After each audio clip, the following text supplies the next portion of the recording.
M'agradaria que el ministre fos aquí i a mi m'agradaria poder-li dir a la cara que els clots, els forats de l'autovia A2 a la comarca de la Segarra no tenen nom.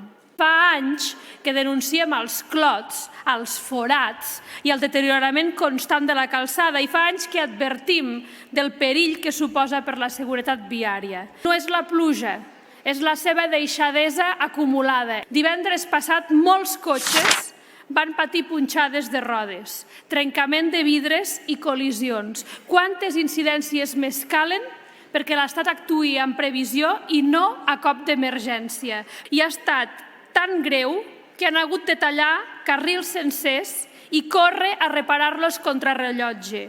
Sí, que el tram estava licitat i que les obres havien d'arribar, però han arribat tard. Però és que el col·lapse viari se suma al col·lapse ferroviari també a la comarca de la Segarra. Així que a la Segarra ni tren digne ni autovia digna.